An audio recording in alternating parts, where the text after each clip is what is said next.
Time travel within one's own lifetime is possible, according to Dr. Sam Becket and Admiral Al Calavicci. They developed the time travel technology, and behold, it worked. One last leap in the first season, and Sam is a private detective in the 1950s, New York City, hot on the tail of his partner's murderer. Sam and Al dodge bullets, not Al though, and scope dames, totally Al. All that and a season 1 recap and assessment. The Fantasmagorium show proudly presents In the Loop, a Quantum Leap celebration. I am Scotty R37. Antiderivative Jill is here, and we are excited to have a final recap, a special on the first season of Quantum Leap. Steve will be calculating the odds on how Ziggy gets us out of here. How are you, Jill? I will take that as that you are very, very well and enjoying everything about this season of Quantum Leap. You got that right. I'm doing well. Thank you. That's good. Fantaboo. So we haven't been doing this for a while. We've missed a week, 1 week. Yes, we missed 1 week. I am so sorry. I was excited for this, and it was situations beyond my control, I assure you. But I will do my best to not be absent without leave anymore. And again, thank you for your patience, and to Kat and Steve as well. Well, like you always say, there's no show without you, so we're happy to have you when we can. Without us. And we are nothing without the chat, of course. I want to say hi to Pleasant Valley Picker. Thank you for being here, sir. And one of the interesting questions that Pleasant Valley Picker had, although many of his comments have been fantastic, he's drinking a very pleasant beer right now. That is great. But in terms of where can you stream Quantum Leap online? If you are living in the United States, I believe you can do it on Peacock, the NBC streaming service. In Canada, I think it's only available for purchase on Apple TV. You can buy the seasons, but there are no free services from what I understand.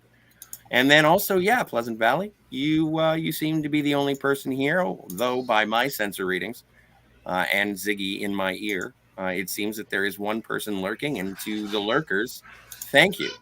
And thank you so much to everyone who watches on the re-rub. Yeah, agreed. So, Jill, what were your thoughts of Play It Again, Seymour?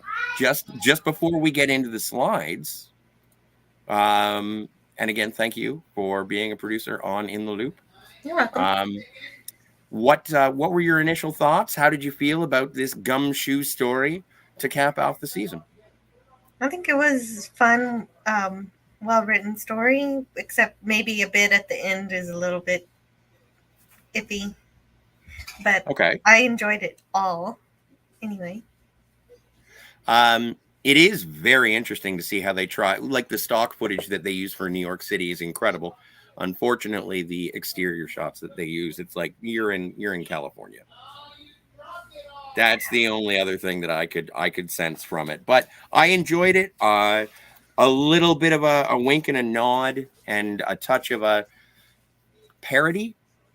Remember how we were talking before about the Godfather episode being a little bit of a lifting of that genre and putting it into a Quantum Leap story? Correct. And this is doing the same for Casablanca. Mm-hmm. But it is peppered with guest stars that I'm pleased to discuss, because 2 of the 3 that I want to talk about, Star Trek, and one of them, Babylon 5. Right.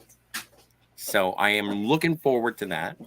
But without further ado... Oh, sorry. Oh, and also Stargate. Oh, there's a Stargate? It could be the same one. But we'll see. Could be. I'll wait. Okay, we'll find out.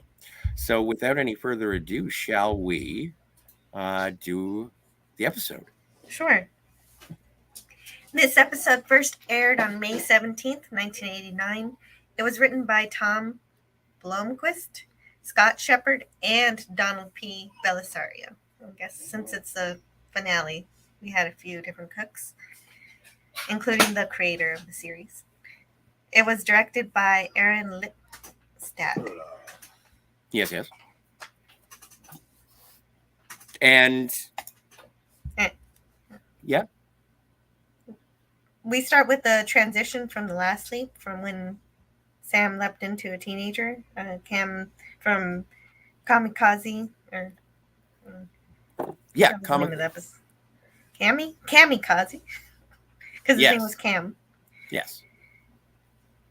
And we get the recap of the last episode saying how much fun it can be. Sometimes leaping from life to life is fun. Sometimes you're racing the car, winning the race, getting the girl, beating the bad guy, and sometimes you show up with a dead body at your feet holding a 38. I'm hungry. Go eat your food. Anyway, and that's exactly where we find Sam. Very well dressed, but standing over a man full of holes. I don't know who the actor is, but finding out who his wife is shortly. I don't either, but in the episode, his name is Phil. His name is Phil. But yeah, and so. And he leaps into Nick Allen on April 14th, 1953 in New York City, New York. His partner Phil's just killed. And actually, this date is a bit interesting because it is 4 months before Sam was born.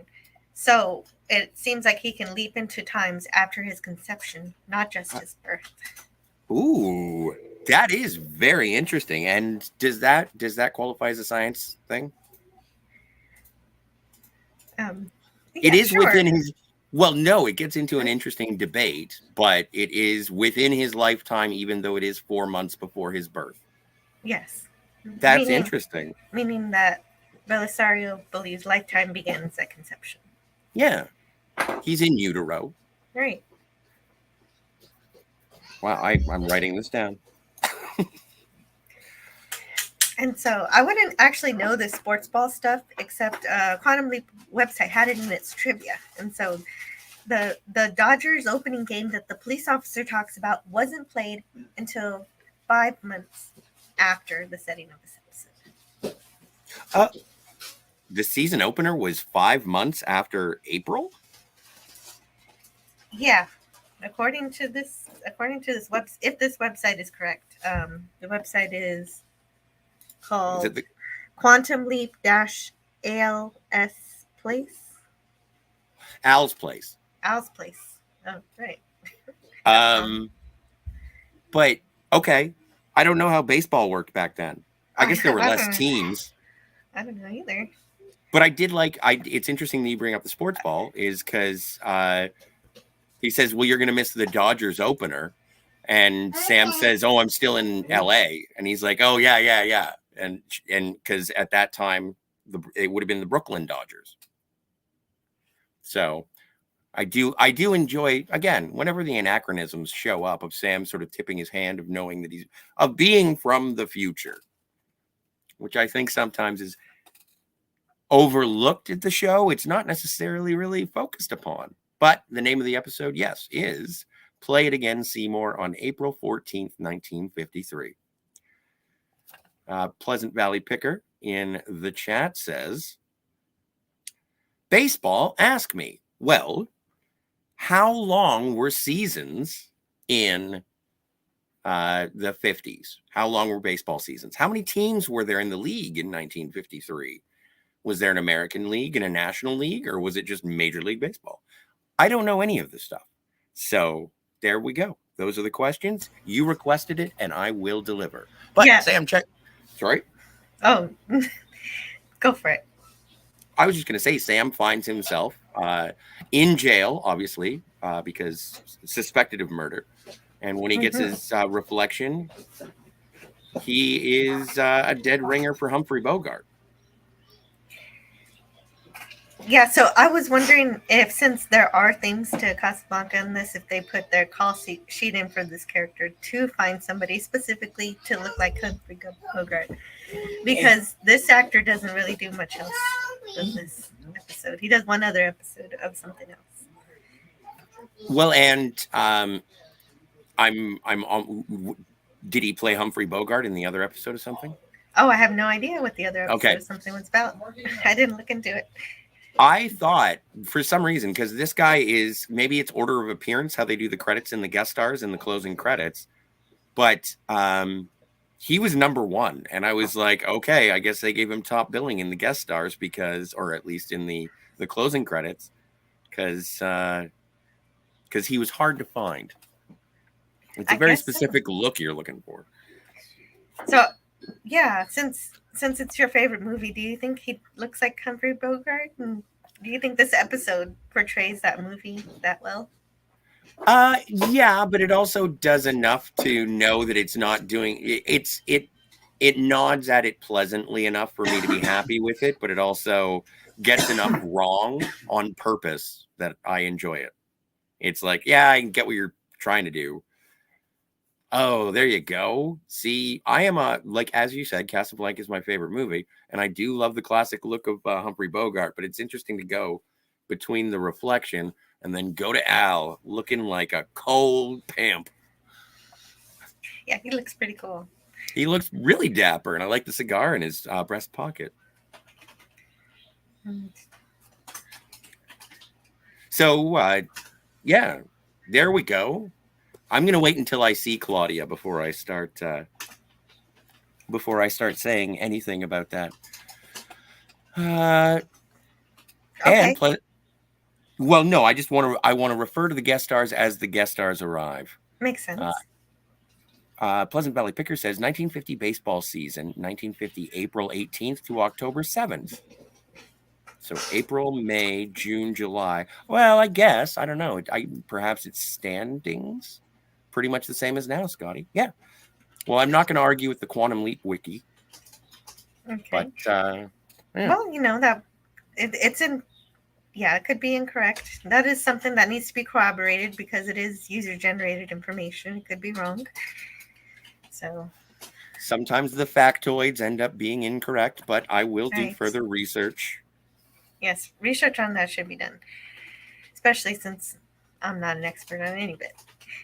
But they open this episode with the murder mystery, and Ziggy says there's a 75% chance that Nick didn't do it. And then, you know, they start using weird lingo that I can't find a dictionary for, or I didn't find one for. So. What, like a gumshoe, a dick? Yeah, well, I knew that, but I've heard of those, but I haven't. A Seamus? Yeah, I haven't heard of Seamus being used. Oh no, Seamus is Seamus is a slang term for a detective. Well, I know that now. Yeah, thank you, Al. Thanks. I always thought it was just a name. Well, and it's kind of funny because this sort of references the Swiss cheese nature of Sam's brain in this instance. Because it's like, don't you understand anything I'm saying? And he's like, not really. And it's like Swiss cheese brain. I feel like I have a Swiss cheese brain sometimes. I certainly do. But yeah, what is he? Oh, right. And so Al does have a date with Tina's friend. Al being a Lothario, he's going to go and cheat on his girlfriend yet again. Wait, what? No, he's not. That's not what he says. Well, okay. What does he say? He says he does mention Tina's friend, but Tina's friend has a tip on some kind of, so he's doing gambling is what he's doing. And the Tina's horse racing, right? Tip. Yeah, he's not cheating on Tina with her friend.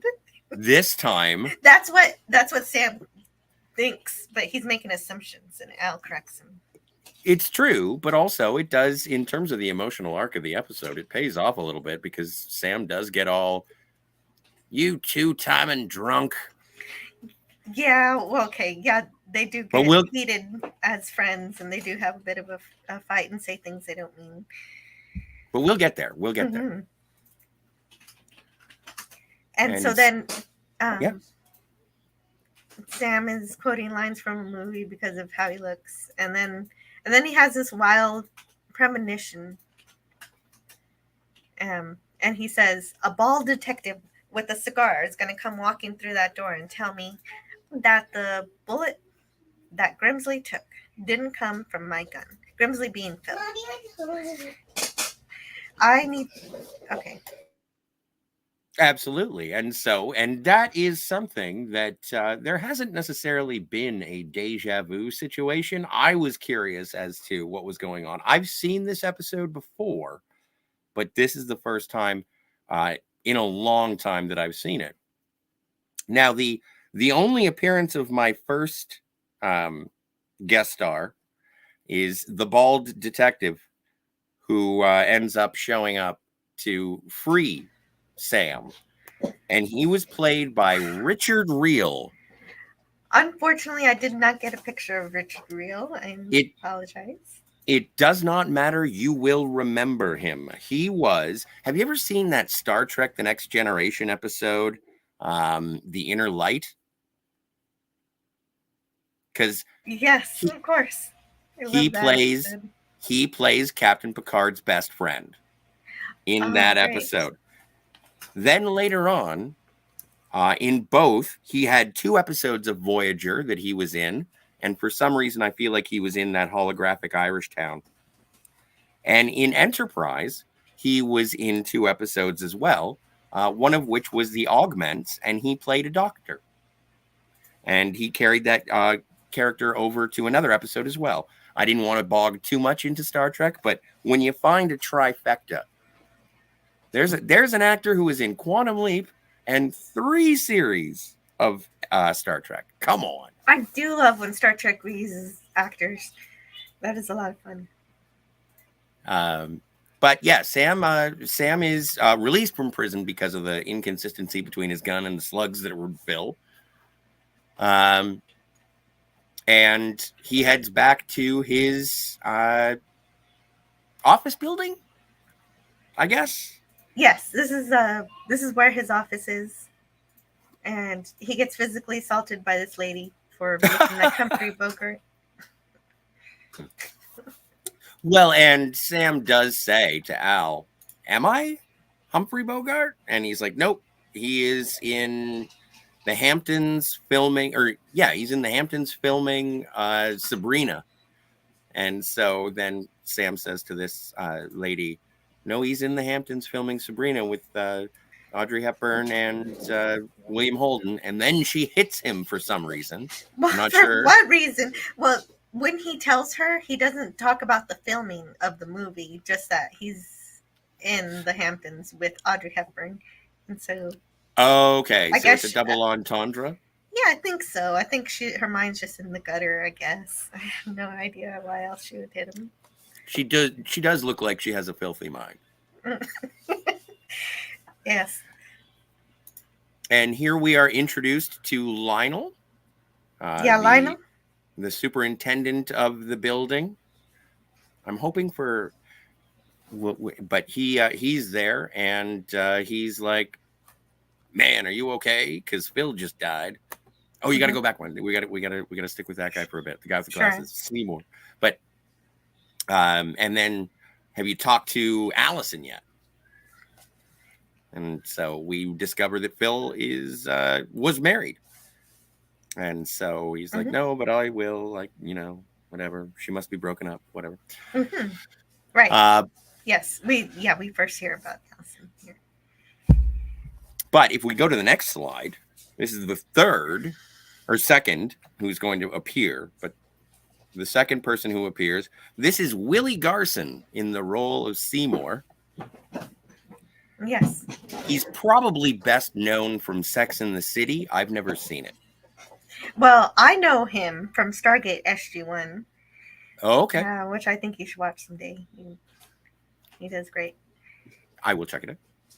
And also, we have a twofer when it comes to Star Trek actors. He was in an episode called A Voyager called 30 Days. And apparently that's the one where Tom Paris gets demoted. Okay, it doesn't surprise me he was in Star Trek too. I haven't seen Voyager in a while. Thank you. No problem. But I just, again... I figured he would be in both Star Trek and Stargate. That's great. Whenever I see an actor from this era that I recognize, I'm always like, I bet they were on Star Trek. Because everyone was. But yeah. So, that's Seymour. He's the paper boy, and he's obviously 32, but he is playing an 18-year-old. Yes, he's playing younger than he is. And Sam continues to know the setting and the people in it. And he knows Lionel, he knows Chuck, he knows Seymour. And so this is beyond premonition. Something else is happening. And here we also get some more of those funny words regarding Phil's death. Seymour says that he was fogged by a dropper called Clapper. Now, that one's kind of easy in context, that he was killed by a hitman, but these aren't words that I hear ever in any way. No, a dropper named Clapper is not some. I would be like, what are you even on? And I will tell you now, don't even try to consult Urban Dictionary. It gets really weird and it's not at all helpful. Well, and even Al says that. Like it was we've got to deal with a clapper. And it's like, oh, I don't know, or I don't know, Sam. They didn't have a cure for that in 1953. And he's like, no. Right. But I do have something on that too when we get to it. Also in the chat, just for Pleasant Valley Picker. Chat ignored. Well, if it was dozens, I'd understand. Thank you for the 3 people who are here. Lurkers rejoice. I'd understand. As the only one chatting, disappointed being ignored. And Pleasant Valley Picker, we're so happy that you're here. We just wanted to talk about the Quantum Leap show and hope that you had some entertainment from it. If the people who are watching are enjoying the commentary, we're not ignoring you at all. If anyone else in the chat would like to play with PvP, he's a good guy and interesting thoughts. But yeah, not trying to ignore you, sir. Right. Of course not. Just trying to talk about Quantum Leap, and if you like it, that's great. Yeah. So actually, what I like about this scene before we get to this next part, I don't know why I'm jumping ahead of myself. So what I like from here is they make sure to delineate the disparity between Nick's harder personality versus Sam's more compassionate spirit. Seymour is astonished that Nick is paying for his newspaper, and then surprised when Nick fixes his glasses for him. So, I guess since Chuck wants to start some kind of bet or something before, they would just let Seymour fix it on his own, and he would take 12 minutes. It was 9. It was like 9 minutes and 40 seconds or something like that, wasn't it? That was the record. You're probably right. I don't know where I get getting 12 from. Either way, I didn't write that down. But it definitely does. It definitely does sort of. It shows the difference between Nick and Sam. And it comes back. Yeah. It arcs. I like that. But yes, now we get to meet Allison. She's in love with Nick, but they never acted on their feelings out of loyalty and respect for Phil. So does that mean they just made out? I think not. But they didn't have a marital. They didn't share a bed. No, they didn't. Oh, but who? Allison and Nick. No, they didn't. Because she's married. Yeah. And Phil was Nick's partner. And you can't do anything with your partner's wife until your partner goes away. That's what she says, yes. Played by the brilliant Claudia Christian. And she was in Babylon 5 as Commander Ivanova. And has been basically in... I find her the television version of Kathleen Turner, which is by no means a slight. But she has been in other things aside from Babylon 5. She's been in lots of things. Such as? Well, I don't know. I'm just looking at the IMDb now for the first time. Isn't it just like a scroll of wow.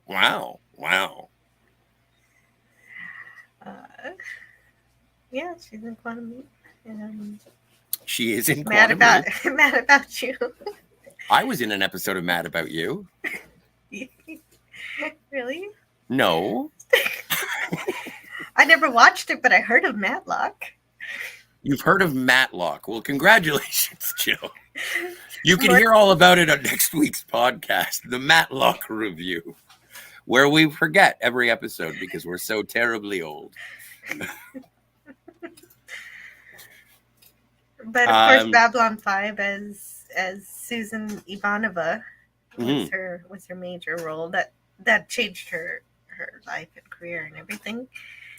And she actually, I heard a little interview with her about her time with Babylon 5 and some problems she had and how she overcame alcoholism and how that's basically changed her life, and now she's helping other people with it. And I don't know, it was just an interesting interview that I went on. Well, no. But in terms of Claudia Christian's personal life, and I think she did a TED talk or something along those lines in regards to her battles with alcohol, and very, very interesting and something that I didn't know about her at all. But no, it's I didn't either till yesterday. But finding out that she was doing all this and still, behind the scenes, personal, I don't want to say demons, but personal struggles. Yeah, and I'm glad that she's still kicking around and helping other people. Me too. And also kind of fun, given our similar interests, is she's also been a voice actor in Fallout games, Fallout 4 and Fallout 76. And those are the kind of things that jump out at me. Well, and you know what? It's funny because so I was watching, I stumbled onto a Fallout YouTube rabbit hole, and it was showing the voice actors who had been in Fallout 4. And when I saw her, I was like, oh yeah, it's that lady from the season finale of Quantum Leap. Yeah, she was Desdemona in the game. That seems familiar. PvP in the chat says, oh crap, I'm halfway through a beer and alcoholism is being discussed.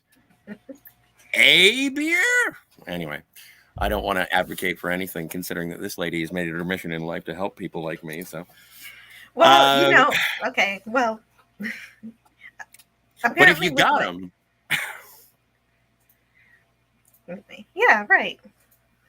Not saying not to enjoy, just in moderation. Moderation. Meanwhile, back at the episode. Yeah, back in the episode. There's a lot that happens in Quantum Leap in general, and I know we were talking about how this is a science fantasy soap opera, and so this is where this comes in. Yes, very much so. And being, oh heavens. Well, I guess he looks like, see, I don't know. She does intimate later that she's attracted to older men. And yeah, but the Humphrey Bogart body that Sam is leapt into is distinctly an old weathered man. Yes. So I'm questioning the pairing, but it's the 50s. I guess I'll allow it. But Sam That's a good point. Sometimes I forget that Sam doesn't look like Sam because this looks totally natural to me like this. But this is fine. Yeah, but it's not what's happening. That's a reminder. So internally, Sam realizes what's happening is not deja vu. He's read it all in a book. And in Phil's drawer, he finds... Oh, wait, Nick's drawer. I guess Nick's drawer. Nick's drawer. He finds the unfinished manuscript. Yes. That he's been writing. Which at this point would have been more of just a diary. Right. It's reality. It is his reality, although it is peppered with feathery language that would not necessarily inspire, but that explains why that Sam has the deja vu for the situation, because it's not that he's having deja vu, it's that he has read the book. So he checks out the manuscript, which does eventually become a book that Sam apparently read at some point, and his Swiss cheese brain does remember it. And so he's sort of flabbergasted and taken away by that. But at this point, does Al show up? Yeah, Al shows up. I don't get a picture of Al in this particular scene, but Al, Sam is convinced that he's leapt to find Phil's killer. So he and Allison could be together. But Al reminds him that that who he really means is so Nick could be with Allison. So Yes. clearly, immediately we know Sam has a thing for Allison. Now, with that, like, isn't that because Sam read the book and has a nostalgia for the book? He obviously remembers it, and considering his Swiss cheese brain, is that why he's so smitten? That could Well, and be also, very much, since he's familiar with the situation and the characters involved. He feels like he already knows them all. well, and also, let's not forget that Allison is smoking hot. That is also true. Right. Also a factor. Yes. I think I don't know what point in the episode, I didn't write it down, where he thinks whatever higher power is leaping him all over the place for being able to kiss Allison. Well, and that's it. And I think that's something that is consistent, or at least, well, we'll discuss it when we discuss the season, but Sam really gets into the role. Yes. And I think it's something we'll sort of look into. He gets too much into it. Al has to remind Sam that Allison could be the killer, because Sam is not at all suspecting that. Because Right. he thinks that it's somebody named Clapper, and doesn't think it could be Allison. A dropper named Clapper. Careful, Sam. There was no cure for that in 1953. Exactly. So I had to look that up. First of all, I forget. I'm sorry, I did. You looked up the clap? Yeah. So yeah, I didn't remember which STD it was, so I found out it was gonorrhea. And I found out that the vaccine was created in 1909, but an actual treatment was found in the 1940s when penicillin was first created. So I don't know if you exactly call that a cure, but it's definitely a treatment that can cure it. And that might make Al seem like he's incorrect, since penicillin is an antibacterial that could fight it. But by the 1980s, they found that it was becoming resistant to penicillin. So patients after that were treated with spectinomycin. And that's all we need to know about that. So if you have the clap, everyone, get the spectinomycin. I'm sorry, I don't even, it'll clear it right up. I don't even know why I researched that. I was just curious. This episode has been brought to you by Cures for the Clap. Well, because he said there was no cure, but that's not true. They had penicillin. It just wasn't.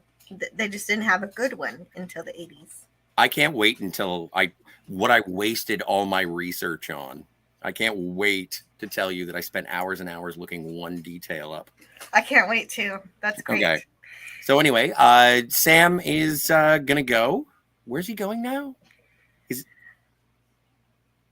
Well, actually, first Sam asks Al to find the finished novel, because he knows he read it, so he needs Al to look in their present into the future to find this book. And then Seymour comes along with the lead on where the Clapper is, that he'll be at the Blue Island bar restaurant thing. And he's a dropper called Clapper, so where the dropper is. Yes, the dropper, the hitman. Yes. The tip came from a kid Seymour was in at the orphanage he was at. Yes. But there was no description. He suggests they find out who he is by posing as mafiosos who want to offer him a contract. But that never comes up again, so don't worry about that. Then then we get another fun word for a gun, a Roscoe. I hadn't heard this one before. No, I've heard of Roscoe. Well, not a Roscoe, a gat, a shooter, your piece. I knew all those other ones. Yeah, I don't know why they call it a Roscoe, but I found out about that in a Mel Gibson movie from like 1999 or something like that. I'm sure I have not seen it. Okay. And this is where Sam backs into an elevator shaft. Sam's the actual elevator. So he almost dies. Yes. And this is one of those brief instances. I don't know if it's here. I have to enlarge and double check, enhance. No, that looks like Scott Bakula, but I did notice a couple of stuntman shots, which are always fun. You know what? There probably were, but I didn't capture any of them because that looks like stuff. Oh no, not at all, not at all. I Mhm. wasn't. You no, you don't have to have it. It doesn't have to be a 24 frames a second slideshow. And Thank you, Jill. if I did do that, it would be absolutely insane. You were there for my review where I didn't make slides and I had to rely on a website that did that very thing. There were too many pictures. There were too many pictures, like 264 pages of pictures. Yeah, I know. Well, but this brings up a question for me that Sure. is more into the sci fantasy aspect. Do we know what happens to you if you die while leaping? Has that been? I don't remember if that's been come up yet or not, but we don't have to find out this time. You know what? I don't know what happens to the leapee.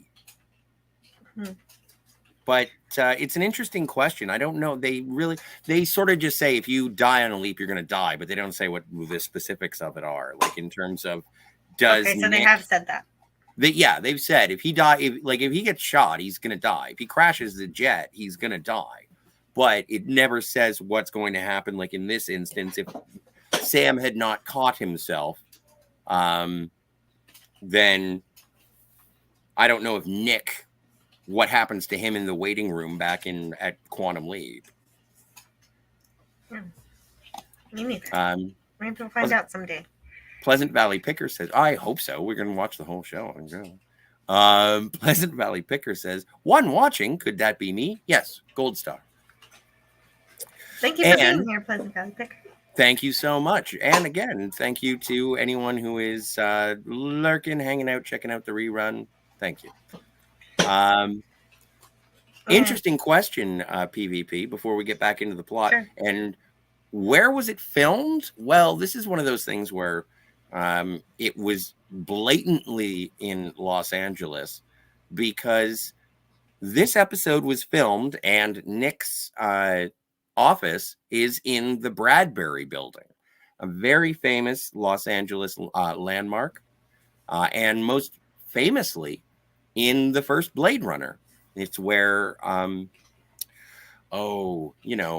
guy stayed. It's where they have the big climactic fight on top of the building. But no, this is the sunbeams.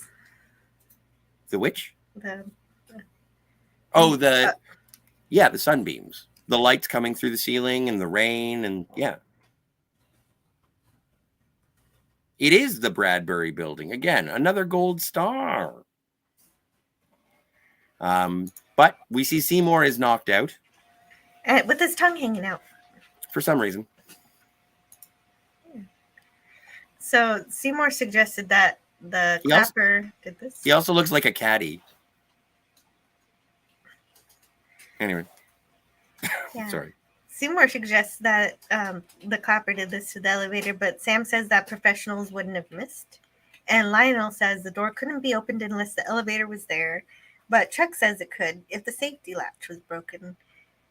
And in retrospect and hindsight, Lionel is shifting blame to Chuck as quickly as he can here. But yes. But that's something I would never really notice. This is the only bit of anything we get on that. Well, and also Sam even addresses it later and says, first of all, how did he know when I was going to leave? How did he know that I wouldn't be looking?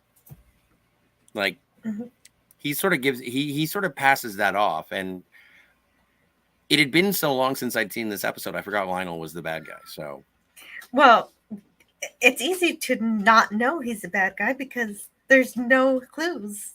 There's nothing to indicate anything. We get all the clues. We get all the red herrings in the world, but nothing to actually point us in the right direction. This is true. So, well, and that's because we are building to something that is different than who killed Phil. So the whodunit is an interesting misdirect, and this is kind of why it's like it is.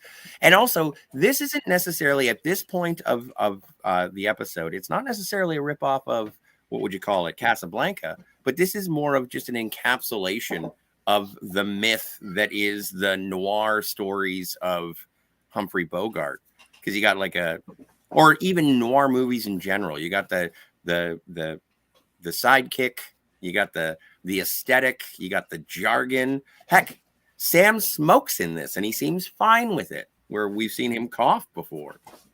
I'm surprised they didn't just film it in black and white too. That's an excellent point. You know what? This would be cool to watch in black and white. So we get a backstory on Seymour that he was abandoned and left to grow up in the East End orphanage. He slept in the library because it was the only place he could be alone. And I was never in an orphanage or anything, but when I went to university, I did that all the time because I'm an introvert. And so I don't know about Seymour, but when I went to go study or hang out, I always found a secluded place like an empty computer lab, classroom, or lounge area. Of course, the library was nice because even though it had people, it was quiet. However, when that failed, my favorite spot was behind the University Center building where there was just one table there. Like it was just there for me. So I can get that feeling of wanting to get away. Oh, absolutely. And I think that Sam even sort of makes a nod to it and says, well, there's nothing wrong with enjoying reading. And he's like, I slept there. It's the only place that they wouldn't bother me. So it wasn't necessary. It's always fun to see how Sam sort of imposes. He's like, oh, no. So you hung out at the library a lot. You must be a reader. And he's like, no, that's where I slept. But your experiences. So if you wanted to be alone or be specifically with one person, you would go to the library. Mm-hmm. Yes, I would. Oh, yeah, definitely. Makes sense. Anyway, or if I didn't mind being around people, I'd go to a bookstore. Well, and see, that was my go-to. Bookstores were my go-to. Because you can't steal a library book, but you can buy a memento of the interaction at a bookstore. True. And anyway. At Barnes & Noble, they kind of let you read for free anyway. I've been in those giant box stores. It's called Chapters or Indigo in Canada, and I've been there, and people have been napping. It's great. That makes sense. It does. Well, not really. They have Starbucks in every one of them. Meanwhile, back in Sexy Town. Yes, actually, in that interview also, it turns out that she had to be sewed into this dress. It didn't actually fit her right, so they actually sewed her into it. Really? Yeah.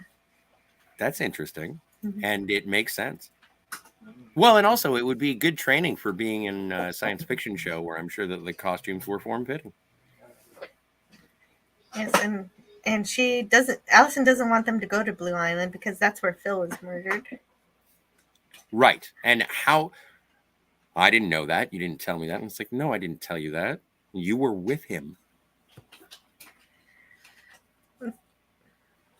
Yep. So, but as Sam is really good at covering up misdirections or lacks of knowledge, he decides, hang on a second. He was leaving his office to go, and she says, don't go. And he says, we got to go. And yes, I can tell by her waistline that she was sewed into it. Look at that. And so then does he just turn around and get into the tux? I don't know. He just magically becomes in a tux, right? Yeah, it's like, we're going to the club, and it's like, all right, well, I guess you're wearing a tux now. Well, what was he in before? I don't know. No, look, that's a normal suit. Yeah, okay.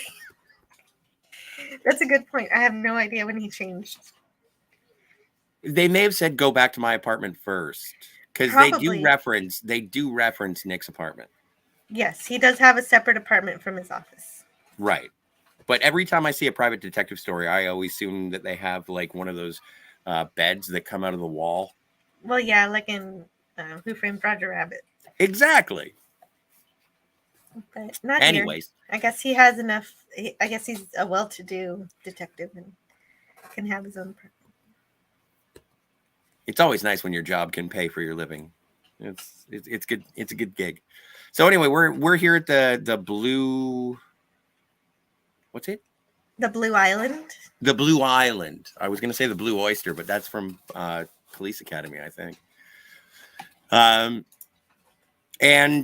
this is when they and also Blue Moon is being played as they walk in, and it was, hang on a second, I had this written down. Yeah, so Allison comes along with Nick to the Blue Island, and so he considers why that is. She could be there to make sure that Nick doesn't find Phil's murderer, or because she is afraid for Nick's safety, which Right. is the one that Sam believes. Well, but he's also smitten, and he's already made out with her too. Exactly. And he has the memory of the character in his Swiss cheese brain. So I think he is taken. He is biased. Yeah, he's not being cautious. Sam even believes her, right? He's not cautious because he believes her even after she expresses relief at not having to go through a messy divorce. And she's like, no, I didn't mean it like that. Yeah. And to compound that, they just keep piling it on. Seymour suggests that he heard a rumor that the clapper is a woman. He does. And then Al says Allison is a killer, but it turns out yeah. What do you mean in the book? Because Al comes back with the book. He has the book. Yes. And everyone thinks Sam knows where the dropper clapper is. And I'm just gonna keep saying it. It's fun. And so but he's looking at Al, and so he has to make a breakaway, and he goes to the bar. Yeah. But when Al says Allison is a killer, he just means her body, not actually that he learned she was the killer. Yes. And with that, and I don't know if you took a screen. Yeah, you did. Of course you did. Well, that's Al looking at Allison. Yes. And this is the book. Who killed Gormley and Allen? Not Gormley. Grimsley and Allen. And yes, so, Grimsley being Phil, Allen being Nick. And that's when we find out that Nick could die today. That's right. And we find out, but we don't find out the end of the story because this is an unsolved mystery. And whoever reads this book is supposed to solve the mystery and win $10,000. And yes. Most of the people who read this book think that Allison did it. Well, and they would. And Seymour is telling Allison one of the stories he's read. And I really like his character, but I kind of need Seymour? Yeah, Seymour. Yeah. But I kind of need a dictionary for him because I don't know, I always understand what he's saying. No, there is a lot. Like I get probably about 75 to 80% of the slang and lingo that he's got, but and you've seen a lot more movies than I have, so that's probably why. Well, and I'm a big fan of film noir, and so the kind of nerd that Seymour is, I am as well. So I kind of like it. Like sometimes I remember I was out with people, and I got a cup of coffee, and I asked the server if I could get a cup of Joe, and the young lady that I was trying to impress at the time sort of rolled her eyes and said, "Of course you call it a cup of Joe." So that didn't work out. Well, at least that's an easy one. I wouldn't have been put off by that. But if you called somebody a horse rider, I'd be like, what are you talking about? I didn't know you were an equinist. LDG for Evanette is here. Ahoy, LDG. Hi, LDG. Thanks. Great to see you. It is good to see you. And Al says that that most people say it was Allison. But they couldn't prove that it was Allison because she and Seymour went to Rio together that night. But instinct tells Sam that Allison isn't the clapper. And then that's when they have the fight, when Sam keeps insisting that Allison is not the clapper just based on his feelings. Right. And Al counters that his instinct says that he's tied in knots with her. And yes. And then Sam throws it in his face and says, what, you're the same instincts that got you married 5 times? Which is a very catty thing to say.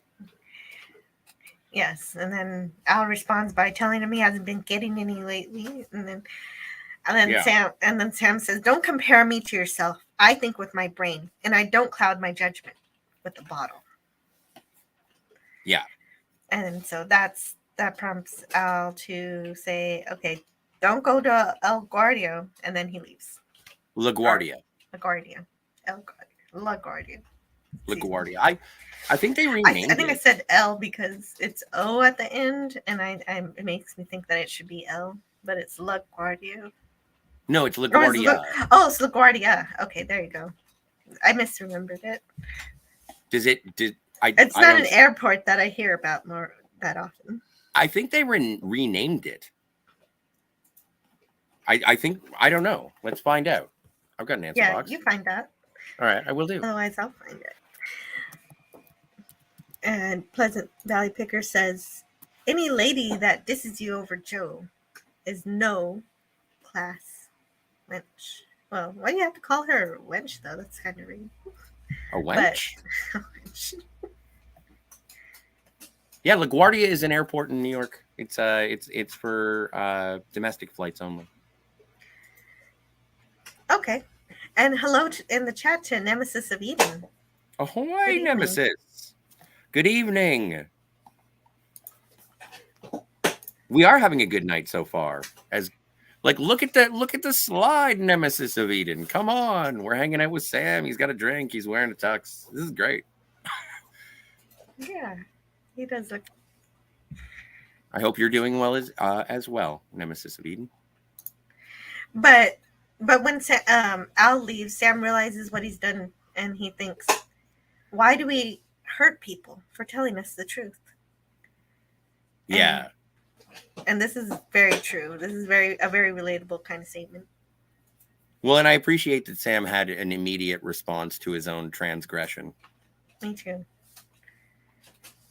Again, it builds on the friendship between Sam and Al.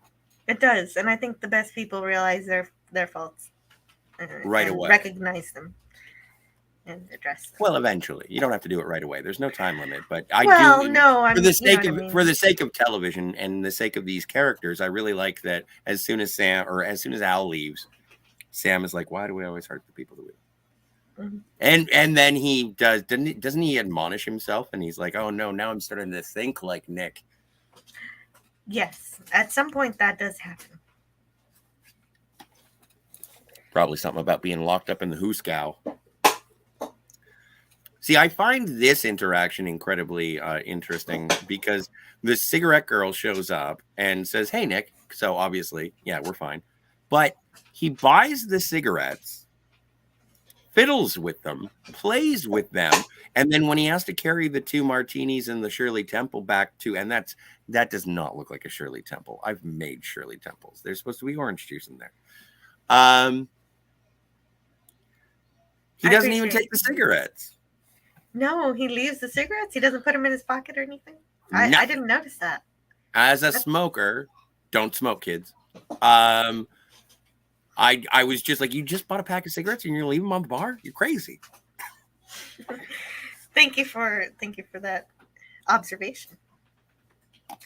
That is a mistake. As Sam walks by the band, they begin playing that song from Casablanca. As time goes by. Yes. Which it's just kind of funny at this point. It is.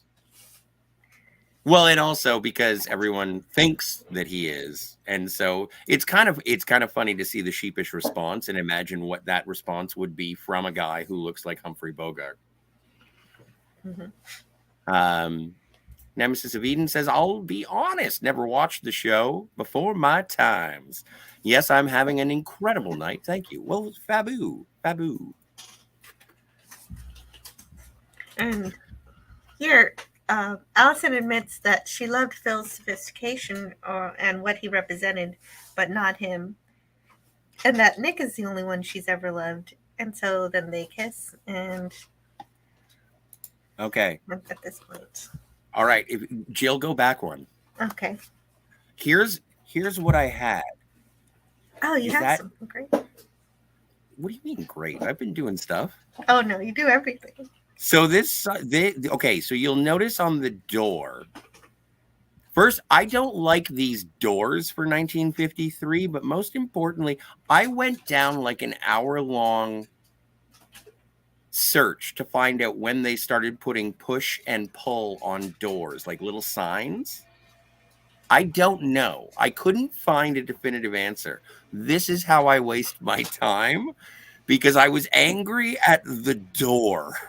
Yeah, no, that's a really good point. I had not even considered it. I was so busy with the story that I didn't consider to look at the labels on the door. That does seem like a more modern thing. LDG in the chat says, "Wait, is that Ivanova?" Yes, it is. Yes, that is Ivanova. Is that? Am I mispronouncing it? I think it's Ivanova, right? I'll take your word for it. I've only seen one. I hate admitting I've only seen one season of Babylon 5. I'm going to go back and watch it, but I do think that's her name. What was her first name? Susan? I don't remember. I don't either. Like one season. I'm going to watch it, I promise. Nemesis of Eden says, "Isn't that where the term bogarting came from?" From what I understand, bogarting is when you hold a cigarette and use it like a microphone and just like let it burn. And that's what bogarting is. Some people say that you're holding on to something for too long, but it's actually if you're holding on to it and not doing anything with it, then you are bogarting. Uh-huh. And LDG says, "Nice. God sent me." Hey, there's some great information on smoking and drinking etiquette in this episode. There you go. Well, it is 53. They were all about it. Yes. In fact, Susan does quite a lot of it. I'm just gonna stick with Allison because that's her name in the episode. Mm-hmm. But they're discussing the history of Phil and Allison, and obviously it hasn't deterred them from making out. But it starts to rain, and where's that cab? So Nick. Right. Seymour went out to go find a cab, but now somebody's shooting at them. Right. So it could be Seymour at this point. That's the suspicion. But then whoever's shooting at him just disappears. They run around and they start making out again, and even though they're just in mortal danger, like, oh, someone was shooting at us, let's make out again. You know, moments of danger apparently do heighten romantic coupling. I don't know. I've never been shot at before and then wanted to kiss somebody. So I've never been shot at before, period. So I guess that's a good distinction. I was going to ask. Except for that one time I got shot at, but there was no one to make out with. Yeah, I imagine it's a weird combination. Well, I'm sure. Either way, they all jump in the cab. And they're going to go to Nick's apartment? Yeah, Seymour finally finds a cab. He calls them canaries. Yes. That they were more difficult to find. He said that they were more difficult to find than a hooker on Sunday morning. I don't know. Wow. I guess that's kind of nice, meaning he's saying they go to church, but I don't know. I'm just trying to understand this language. Oh, sweet, sweet, innocent Jill. No, I think they've been up all night working. Okay, that makes more sense. Saturday night is prime time. So I've heard. Okay, yeah, no, you know what? That makes more sense. I don't know why I went there. It's because all of these ladies of the night, they go to church. That's exactly it, Jill. That's exactly it.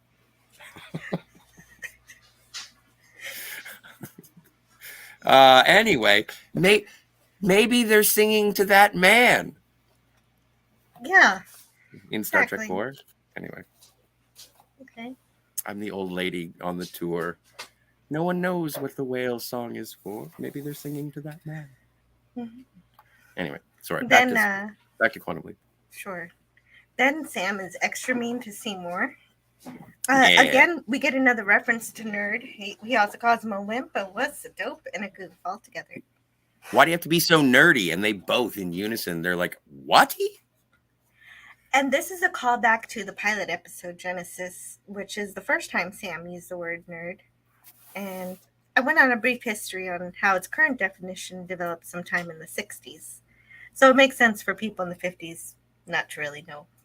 Right. What like this is flat out of their purview. Like it had come up in Dr. Seuss, but it didn't mean what it means today.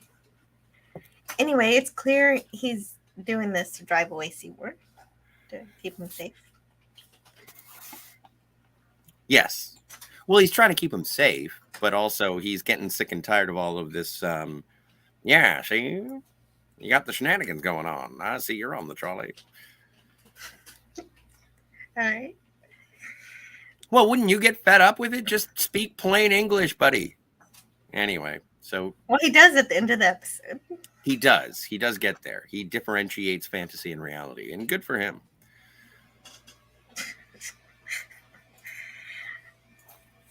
So anyway, Sam gets a weapon from his office. And Seymour drops his glasses again. And Sam can't help himself. Yeah. And this is after, Sam's being a good guy because he knows that he's just being selfish and personally driven. He's not helping. But he knows that he makes up with Seymour, saying that he didn't mean anything that he said. And Seymour wants to help. He tells him what's going on and why he pushed him away for his own good. But, of course, Seymour wants to help with this. Well, he does. And there's hero worship. Like, even there is a point where it's like, oh, my God, a lot of people must think that that Humphrey Bogart guy looks like you. And Sam says, it's probably the other way around. But the best reason he has is that he says, I already hurt one friend tonight. Mm-hmm. Before we get into the emotional friendship reconciliation, Pleasant Valley Picker in the chat says, damn, if I was a hooker, I make Sunday mornings my prime time. Just think of all the guys listening to over an hour of boring preaching. I'd love to get laid too. LDG says, God, she looks better than Minuet from TNG. She does. Yeah, agreed. She's gorgeous in this episode. And then Nemesis of Eden. Sorry, the only reason I just wanted to continue. The hookers were on their knees all week. They need a day off. Exactly. You can't be kneeling to pray if you were on your knees all night. That is logical. So.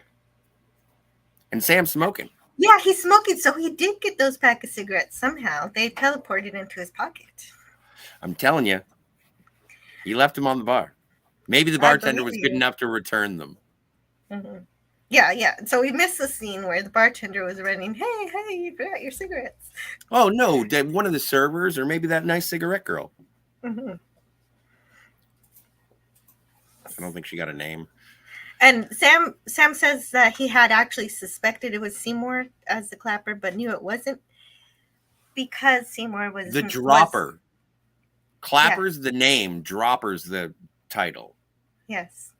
Okay. Sorry. Just still having fun with this. It's so great.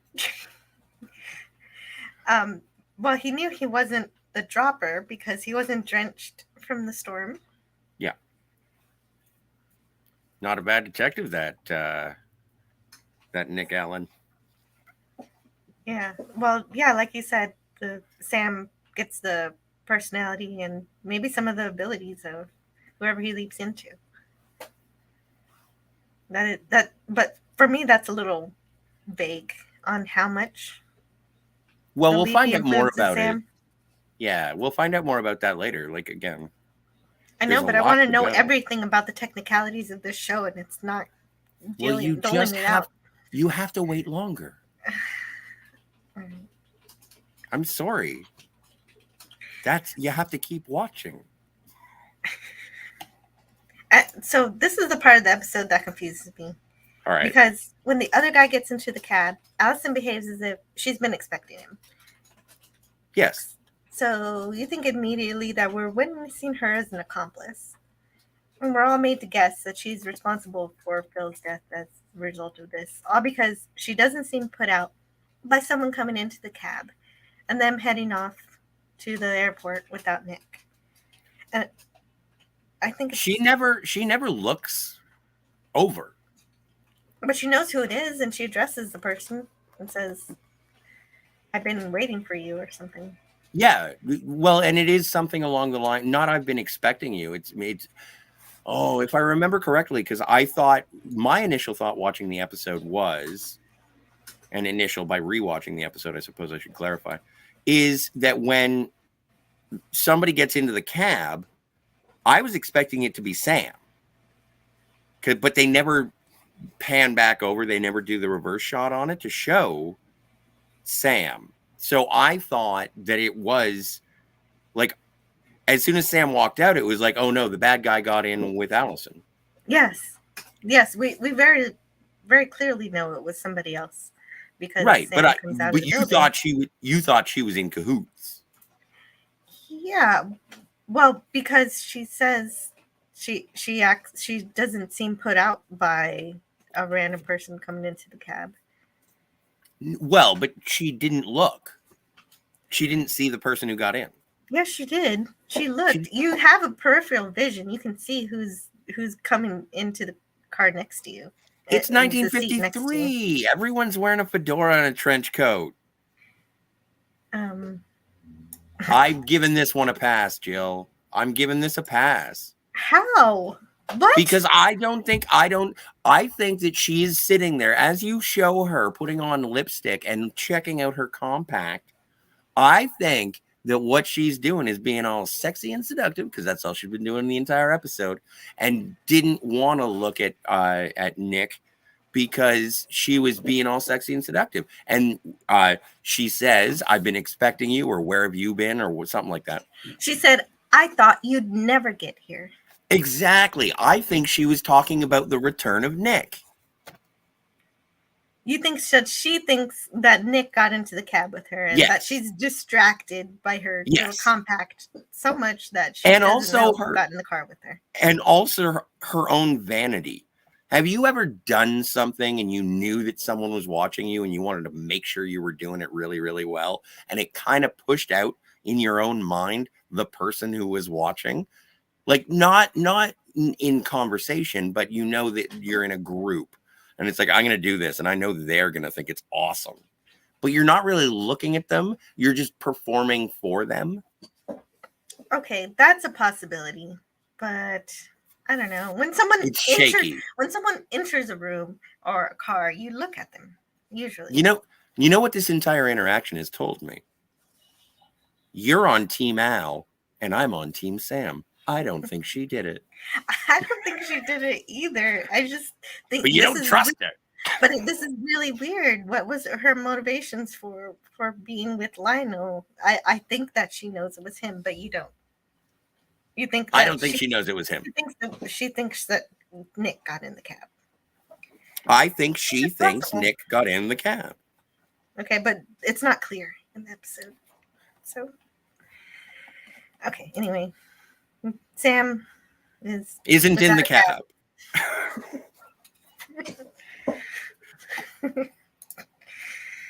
And we don't see, it would help me if they would have showed a point where she was in the cab and she realizes it wasn't Nick and then she has a change of attitude. Then I would agree with you. But that's the suspense of the situation. But I know we're not supposed to see her tied up until the end. Exactly. Like TV show. Like, let's remember, TV show. I know internal consistency, but I think that in terms of the editing and the way that the episode is structured, it doesn't seem to. I don't think that she's duped by Lionel. I think that she's ignorant of Lionel because, as I mentioned, everybody in the 1950s is wearing a hat and a trench coat. Okay, but at some point during the cab ride, she's going to realize that it's not Nick, and then she's going to go crazy, and then he's going to subdue her somehow. But why would the cab driver put up with it? Okay. Yeah, that makes sense. But also, let's not forget that Lionel has a gun. Okay, right. Gotcha. Where did the cab driver go after they dropped them off?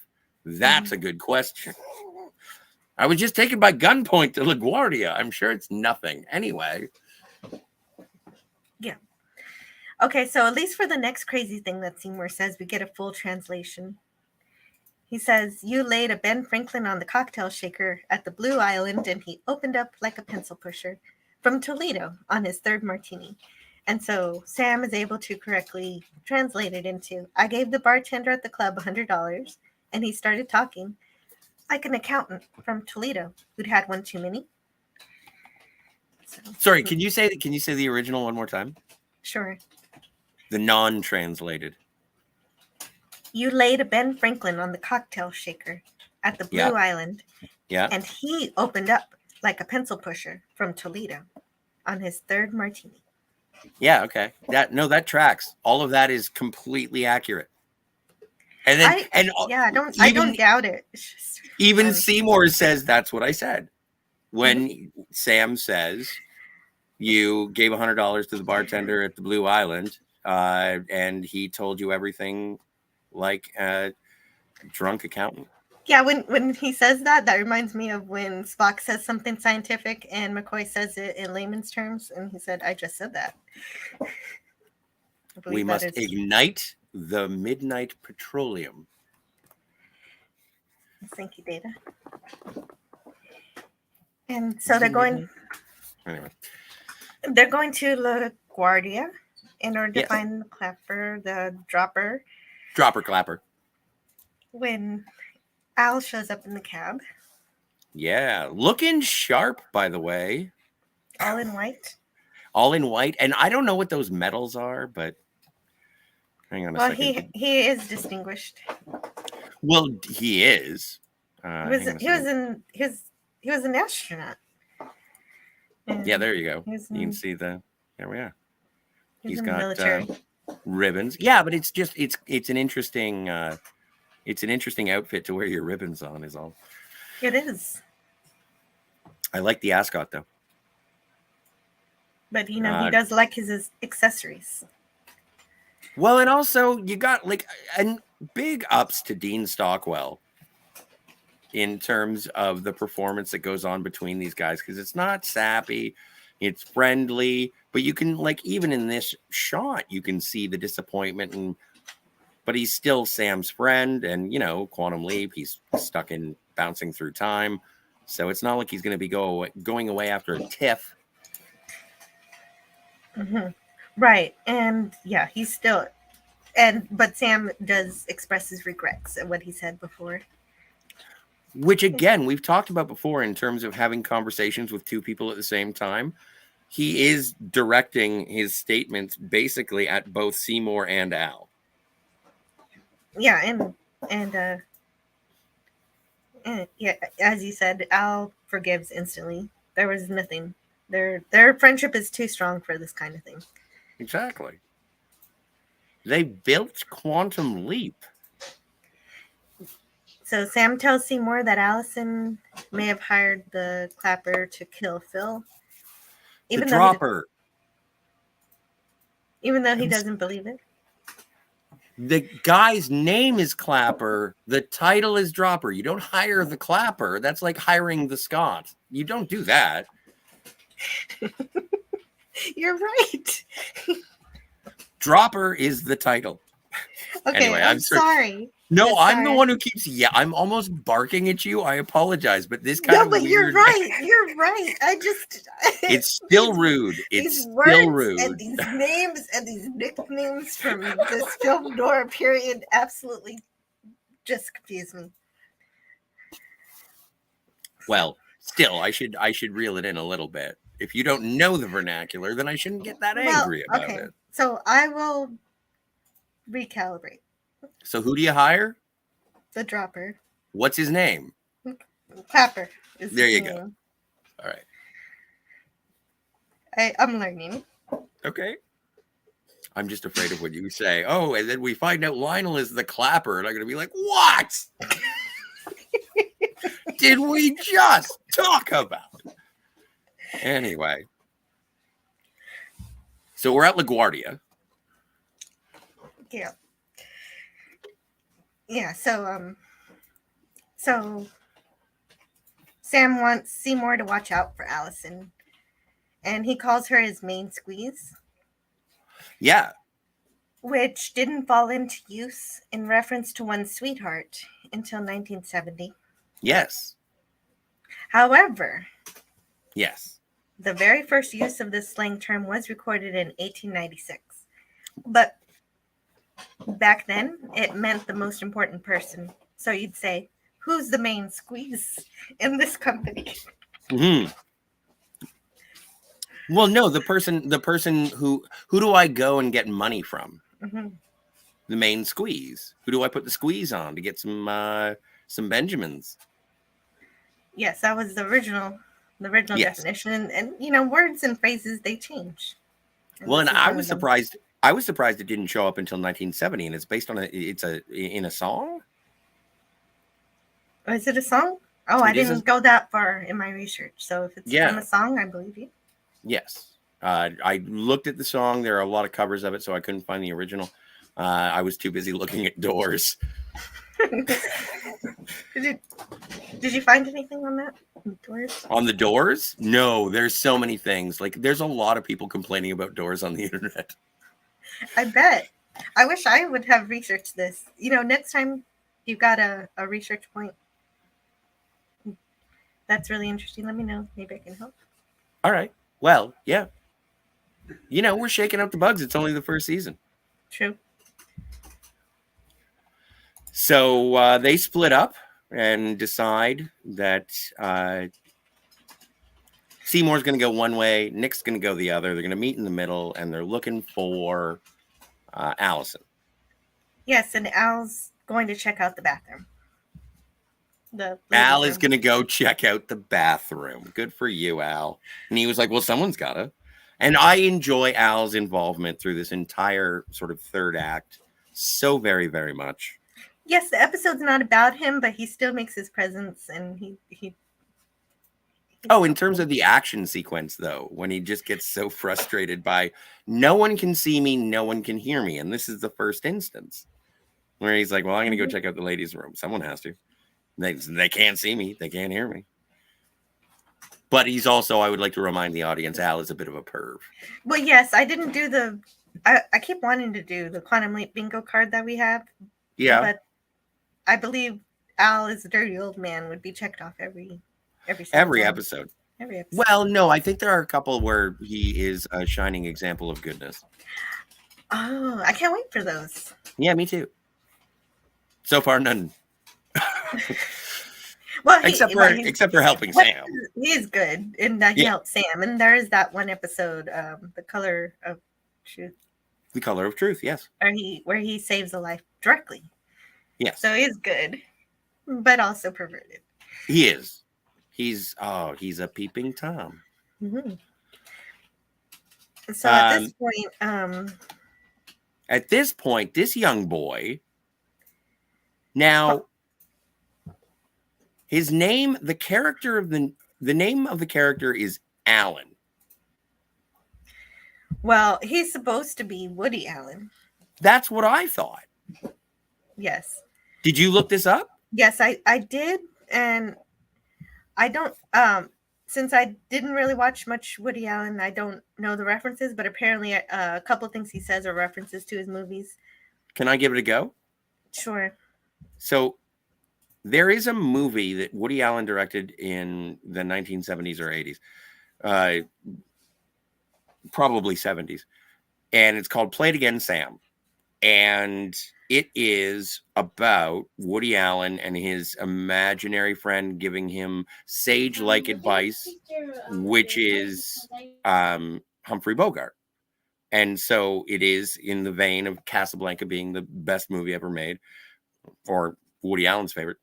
And so this is in that vein.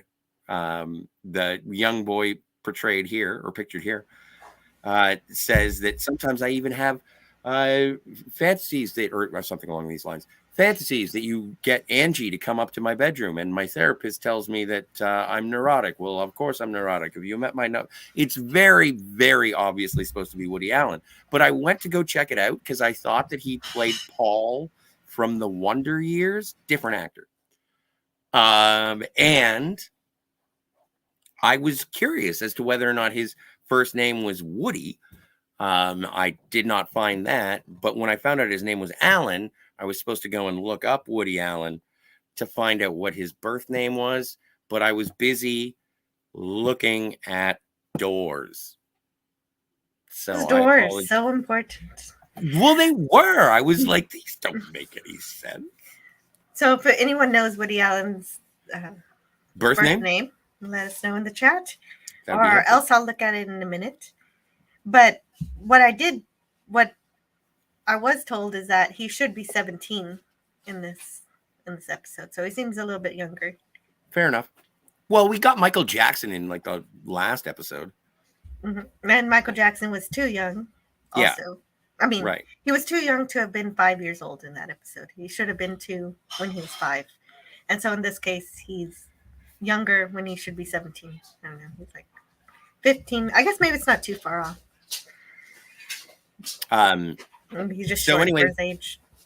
Seymour finds Lionel, and it turns out that Lionel is the... Jill, what is he? What does he do? He is the dropper. Yes. I don't know why they called him the clapper. Well, did they do it in the episode? Is that why I'm doing it? What? No. Mix it up? Yeah. I don't know. It's fine. They say the clapper in the episode 2 times. Yes. They refer to the name of the person as Clapper. No. They say the Clapper. No, they say the Clapper 2 times. Really? Yes. Okay. I don't know how did you really write that down? I didn't write it down, but I just have the transcript in case I need it in another chat. Okay. Yeah. Okay. Fair enough. Search functions your friend. Mm-hmm. So that's probably where my proclivity for just grabbing that and using it over and over again, even though it is a little silly. I agree, the Scott. I'm just playing. I apologize again. I'm trying not to yell, but anyway. No, I appreciate it. Nemesis of Eden says Woody Allen's first name was Haywood, or is Haywood. Thank you, Nemesis of Eden. The whole theory falls apart. That was just something that they put in there because the people who made this episode really like Play It Again, Sam by Woody Allen. Which is clear. Like, this is such an homage to Humphrey Bogart. And that makes sense that now the title of the episode never made sense to me until you told me that. Thank you. So Lionel takes Seymour hostage. And Lionel admits... well, I guess he doesn't yet. Right now, Sam is just running away from Woody Allen. But there's a chase scene to the. There is a chase scene. There's running. Well, he's trying to save Seymour. Mm-hmm, yes, he's trying to save Seymour and find Allison also. And Lionel admits to killing Phil under some delusion that he could be with Allison, I guess. I have no idea exactly his motives. This is where I say that the ending is a bit shaky because it's not too clear what Lionel is doing. Well, he seems like a crazy person. Yeah, that's right. He just seems like a crazy person who is a superintendent of a building. Yeah. That's all we really know. Who fell in love with one of his tenants' wives. Yes. And was decided that they loved each other, but and also it's 1953. Like I think that there are certain things about female-male interactions that happened in 1953. It's like, I'll protect you. But at which point, when you're tying someone up, do you realize that this person doesn't love you? Once you've killed their husband, I think all bets are off. Yeah, okay. Fair. Like, I think the tying up part is like, no, you don't understand. You don't know where I'm taking you. It'll be the best. Like at that point, you've already murdered someone and you're willing Mhm. to do it again twice. Yeah. Okay. So, like, look at that face. Is that a sane man? And also, look at that face. That's terror. Good for you, Claudia Christian. You're an excellent actress. Yeah, right. She's in the background. She doesn't have to work that hard, but she does. But she does. That's professionalism, ladies and gentlemen. Mm-hmm. And then this is where Al starts helping with the shooting. He's just hanging around. Well, and this is so great. Nice and chill. Yeah, absolutely. He stands up like Sam's taking cover because he doesn't want to get shot. Also, once again, look at that crazy person. And also, look at that. That if you go to the background there and considering the slide, and she's tied up and everything, right? Yes. That looks like a wardrobe malfunction. Do you think so? I think so. Okay. I don't know. Maybe it's my computer. Hang on a second here. Oh no, it was just dirty at that part of the screen. That's not a nipple. No, I don't see anything. Okay, fair enough. My mistake. Mm-hmm. Claudia Christian. But Al is so relaxed here that he's just, don't you ever clean your mustache? You got gunk in there. It's yucky. Well, and Al has style. Yeah, he does. So he knows. So he notices these kind of things. And then with Al's help, Sam is able to intercept Lionel. Well, yeah, but also it's one of those, it's kind of a cool interaction as well because Al is like, come, guns ablazing, he's reloading, come on, shoot him. Ah! And the last thing that Al yells is, damn it, Sam, where are you? And then Sam not shoots the gun, but like draws he had obviously sort of crawled underneath to stay out of sight. He knew where everything was going. He could hear from Al, knew exactly where to go. He crawls under the plane and then makes it so that he's going to jail. Lionel, the dropper, who previously was known as Clapper, is going to jail. Not shot, because, if you don't have to kill anybody, please don't. Agreed. And also he quotes Edward G. Robinson. But I can't say Sam thinking it's a Bogart quote. But I can't say anything about him mixing up Bogart quotes because I know almost nothing about these movies.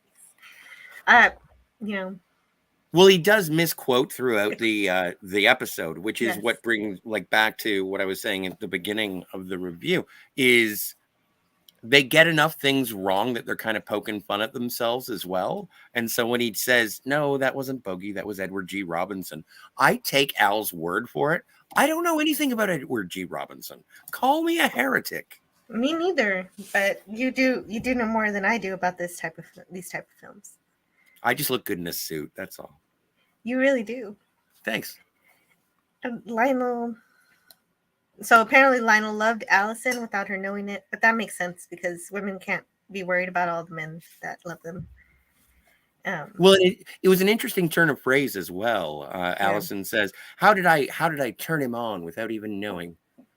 And everyone just sort of looks at each other and then looks back at Claudia Christian and is like, "I don't know." Mm-hmm. Anyway, Allison wants to use Lionel's tickets to go away on a trip with Nick. To anywhere in the continental United States, because LaGuardia is only for domestic flights, as far as I know. Yes. And then I would also like to point out that for some reason, I'm assuming it's because it was raining out and the hat and coat were for Allison in the first place. But as she is now dressed, she is wearing her dead husband's clothes. Am I the only one who finds that weird? That is weird. That is pretty weird. I'm glad. I'm glad I'm not. Oh no, it's a tribute. Which no. Anyway, so she gets she's gonna go hop a flight to anywhere. So long to this life. Yes, and Al says he can't take the plane, and then Sam does a Casablanca quote, or at least one similar to it. I'm gonna get on that plane because if I don't, I'm gonna regret it for the rest of my life. Maybe not today, maybe not tomorrow. And then Al says, "No, I'm not saying you don't want to get onto that plane. You can't get onto that plane." And I was like, I wonder what's going to happen. So anyway, Seymour shows up. He doesn't want to be a detective anymore. No. He just wants to read about it. And then Sam's like, why don't you write about it? And that gives him an idea to write. Thusly, we get to the point of the leap. Yes, and Al quotes the end of Casablanca to Sam. Incorrectly. This is the start of a wonderful friendship. Yeah, instead of a beautiful friendship. Something like that, yeah. Mm-hmm. It's not the same. It's not the same. It's just similar.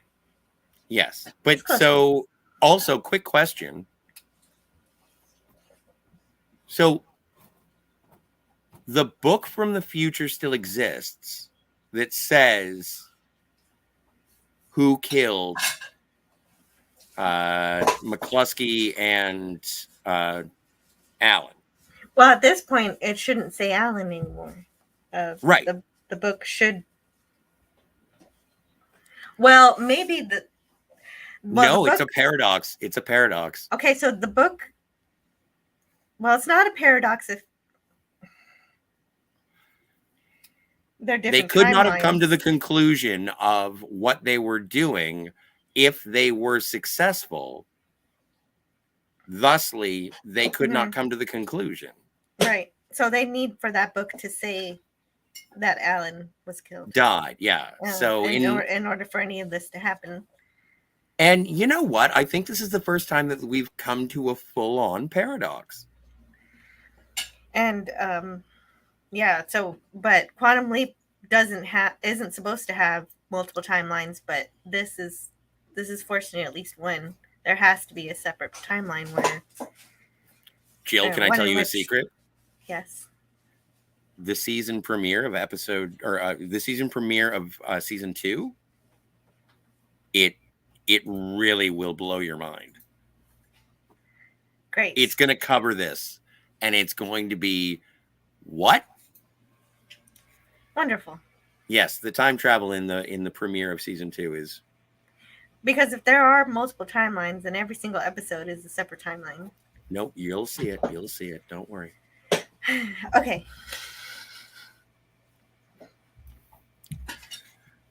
So anyway, Allison gets on the plane. Seymour no longer wants to die. Al misquotes Casablanca, which I'm assuming is what he's admonishing Al for doing. Yeah. And Sam wakes up in a bubble bath. Oh yeah. Seymour stops talking funny too. It's true. Yeah. So he's in a bubble bath. And pleasantly surprised. And then someone comes into the room and says, "You'd better get ready. You don't want to miss your first day as the new executive secretary at your new job." Mm-hmm. Miss Executive Secretary, yes. So, but in actuality, we have to wait until episode 4 to get this episode. They changed the episode order once we get to really? season 2. Yes. Well, remember, okay. All right. Well, and so thusly ends. This is Sam's Miss. Yes, that is what he's reacting to. And so this is the end of Tony Heller, guest star, number 1, first one on the credit roll. Tony Heller. He was in 2 shots. And where do we go? There's old lady. Yeah, there's Richard Reel, Cayman's best friend. Lieutenant Lannon. Okay. I can't believe he had a name. I can't believe he had a name either. He just showed up for 2 seconds. It was barely 2 seconds. And then Kevin Mockren. Oh, mate, you know what? Maybe, hang on a second. I'm going to check. Mockrin.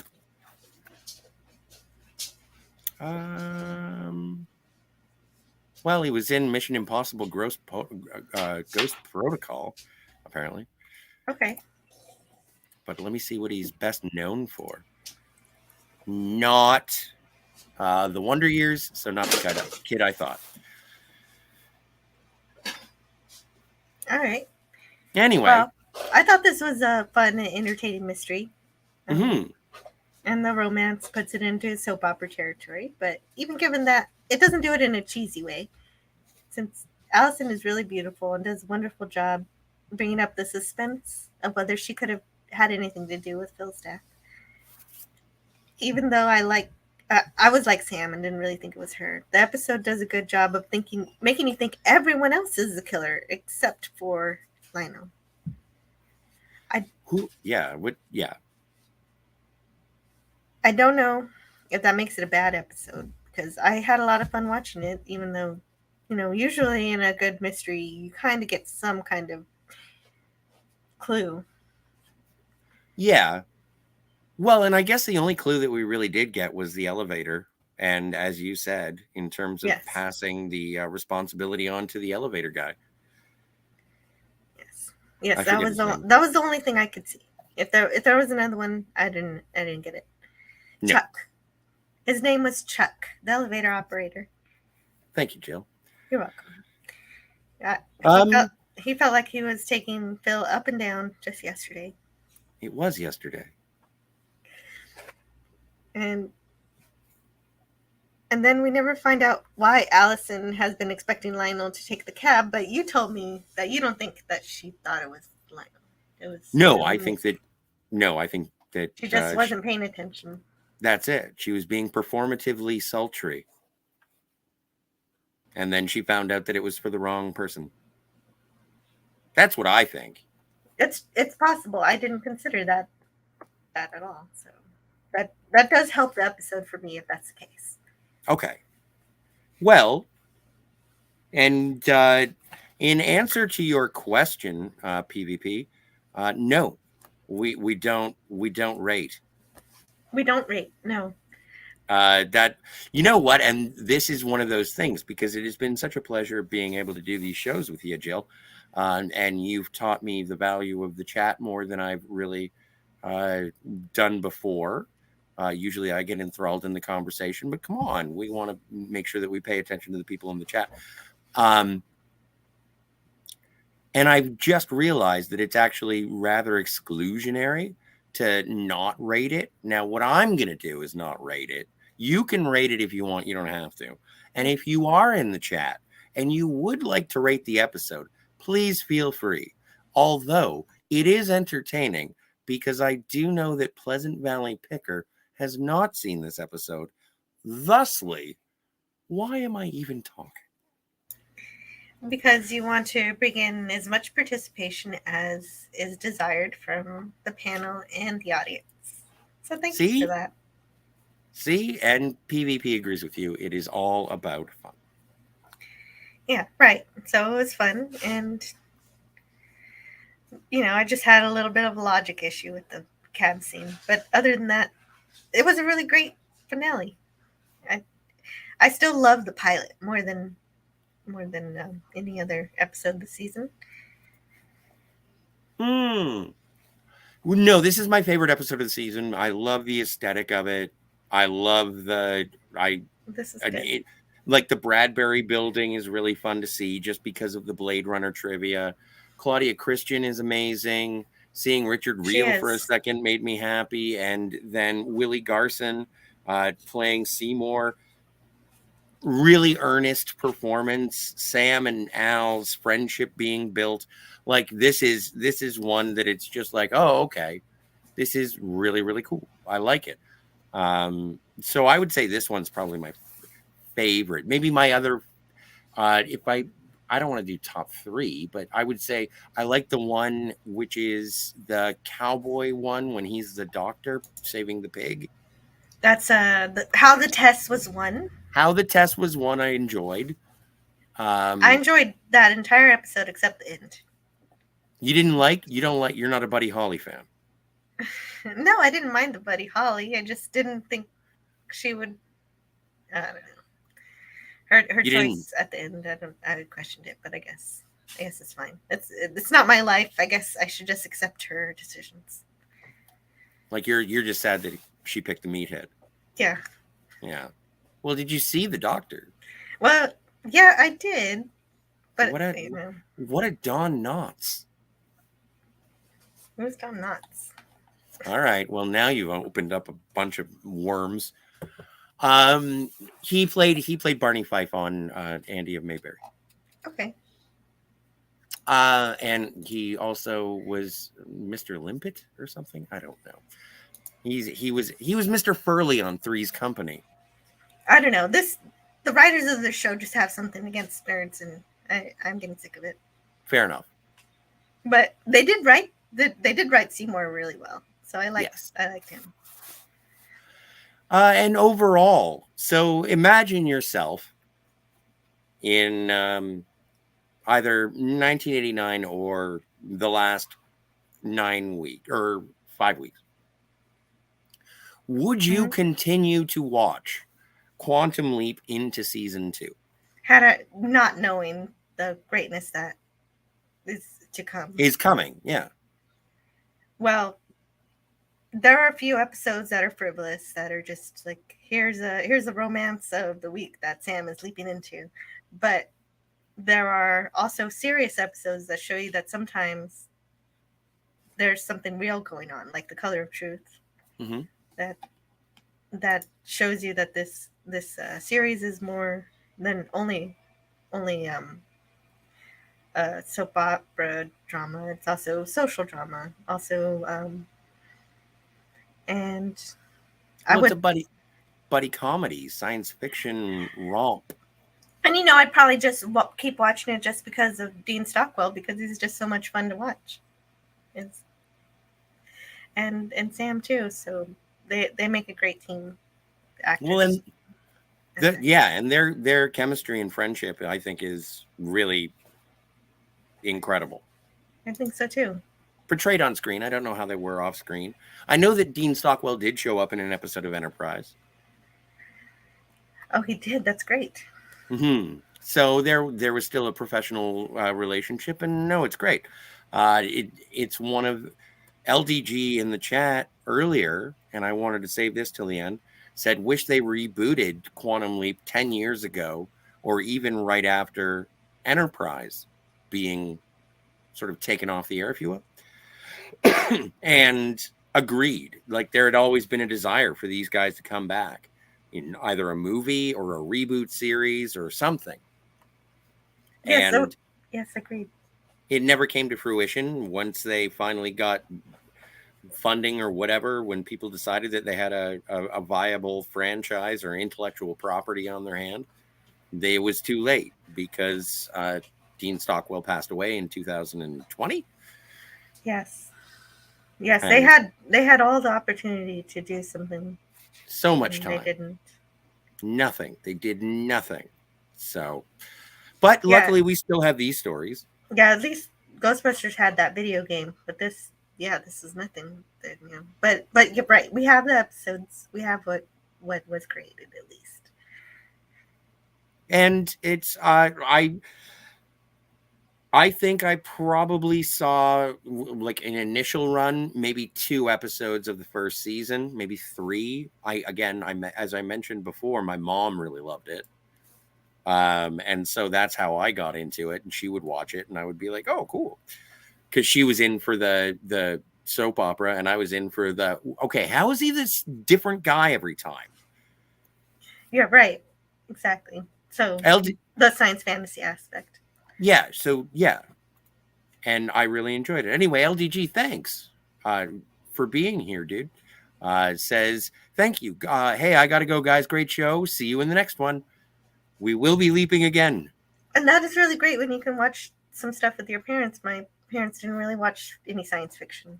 So I had to find it all by myself. And I'm so thankful that you got to find it on your own, and that you value it so much that we can have these conversations. Me too. So you're gonna hang out and still talk to me about Quantum Leap Season 2? Yes, that's the plan. All right. Wow, you could sound a little more enthusiastic. Well, I do want to watch. I do want to keep doing this. Okay. Am I in trouble here? Not at all. Not at all. This isn't. No, you passed the audition. No. I'm just asking, because we're at an end of season, and it's like, are you going to come back for season 2? Are you going to be the Tasha Yar of Quantum Leap review show? No, why would I do that? I'm very committed. We'll bring you back as your evil daughter in season 3. So anyway, I know, right? I'm mixing my metaphors. Anyway, well, and speaking of having this sort of wealth of old science fiction, old science fantasy, these stories, if you find yourself thinking that the new stuff sucks, then you have stuff like Quantum Leap. You have stuff like Star Trek, the animated series, which you and I get to do a great show with Pop Culture Curator in regards to, introducing me to a world of Star Trek that I never even saw before. I'm jealous that you get to watch that for the first time. And that's been really fun to hang out with. And fun to hang out with. The show is fun to hang out with, but it's really great to be able to talk about the episodes and go through them with you guys. That's on Pop Culture Curator every Monday night. Yes, because when I watched those episodes the first time, I wasn't really giving it my all in terms of absorbing the lore and understanding what went on behind the scenes when they made it. And so it's fun to learn all of that stuff. Well, and appreciating it. And I think on the last episode over on Pop Culture Curator's channel, like and subscribe. I don't have any links. Sorry. It's under the category of YouTube, and then there's a search bar, and then you put in, anyway, I'm sorry, I'm a horrible host. I should have prepared these. It sounds like someone is typing furiously. I apologize. Thank you for opening communications, Lieutenant. Yes, that's me. I didn't realize it was so loud. I thought it was softer than that. No, you're good. You're good. You know what? I like to hear work. It makes it sound like we're doing stuff. We are, though. We're doing stuff. Well, you're doing stuff. I'm just demanding it. But yeah, not a demand, a mere suggestion. Request. Thank you. I appreciate your enthusiasms. And there it is in the chat. Sub to Pop Culture Curator. And you can do that, and we check it out. And it's just crazy because it's old Star Trek that is new to me, which is so fantastic. And I dismissed it initially because I thought that the animation was kind of janky. And after watching it, the stories are rising above whatever I thought was janky. So it's super and so awesome. A lot of people think that of the animation of that show, and Filmation was notorious for it. But the storytelling is Star Trek. Yes. And that does. And I actually think the animation looks lovely to me. I realized that they cut the corners and made good shortcuts when they could. Sometimes. But it's almost part of its endearing nature. Pleasant Valley Picker says nearly 9 p.m. Sleepo and good night. Well, thank you so much for being here all evening, PvP. You're a gentleman and a scholar, and I appreciate your presence. Now stop yelling at me for ignoring the chat. I kid. Yeah, good night, Pleasant Valley Picker, and good night to LDG. And, you didn't answer the question. If you didn't know about seasons 2 to 5, and you'd only just seen episodes 1 through 9, would you want to keep watching it? Because only I answered. Yeah. Well, and yes, certainly, because that's what happened. Like it again, I watched this with my mom, and when it was on, I could have gone anywhere else. I could have gone and read a book. I could have gone outside. I could have done anything. Well, not outside. It was 9:00 at night, or 8:00 at night. But I did, and I followed Sam and Al throughout time, and I haven't seen all the episodes, and that's why it's fun to go through these again. Same. That's how I watched it too. Well, not with my parents, but yeah, out of order. Out of order, but it was like broadcast, and then when it was on, and then when there were episodes that were really like when we get to the Lee Harvey Oswald episode, I remember that being like event television. Speaking of which, that's the other episode we're going to see the actor with for Willie Seymour. Garson. Yeah. Yes, that's true. I had forgotten about that piece of trivia. I had run across it. And I did too when I was looking up to see if Willie Garson had been in any Star Trek. Mm-hmm. And I was like, oh no, he's in another episode of Quantum Leap. Cool. And it was like, oh, he's in a good one too. So, but yeah. So I guess, thumbs up for Quantum Leap season 1. Mm-hmm. And also sub to LDG Geeks Enjoy. Actually, if I'm not mistaken, currently enjoying the LDG hashtag Free the Nat. Yes, I do enjoy when he hangs out live on there. Yeah. But sometimes if you don't find him live, he'll still be chatting underground. He's what he calls underground, which is not live. But still a great conversation, yeah. Yeah. And if you can find it, then you're more than welcome. And also, Antiderivative Jill. Do you have a channel? Yeah, I do. I have a channel. I talk about science fiction right now. I'm exploring all of the science fiction I can. I love Star Trek, and so I'm going through that. I've gone through all of the episodes of the Orville, seasons 1 through 3. And so all those reviews are on my channel, as well as I'm going through some of UFO. But I also I love science fiction because of how it talks about real science and futurism and how our society deals with all of that. So sometimes I'll also, on my Friday show, talk about whatever science stuff is going on sometimes. And so there's my channel. Well, yeah, and what are you planning on discussing tomorrow? Tomorrow? Well, since it's Halloween time, we're going to be discussing the science fiction horror movie called Event Horizon. Yeah. So when this is all over, I get to start preparing for that. And so I'm excited about that. I've already seen the movie twice, so I'm going to watch it one more time. And, I could probably talk about it right now, but I like to... I have things to say, but now is not the time. I do too. I love the movie the first time, and I like it even more the more I watch it. And Nemesis of Eden, if you'd like to join us tomorrow, you do this, and we would love to have you. If you have the time and inclination. Yes. It's a fun time going to a horrible place where people rip out their own eyes. Well, sure, but it's an exploration into the unknown also. It is. Sometimes the unknown bites back. And doesn't realize that we don't really want to be lobotomized or taken apart. Yeah, no, dismembered is awful. Yeah. That's what I've heard. Mm-hmm. Anyway, but yeah, and so thank you. My name is Scotty R37. This is the Fantasmagorium show channel. We do shows. I swear, for the love of Pete, things are going to be a little bit more regular now. I've got my I've got my internet all figured out. I'm off of vacation time. I'm aware that I shouldn't nap an hour before the shows.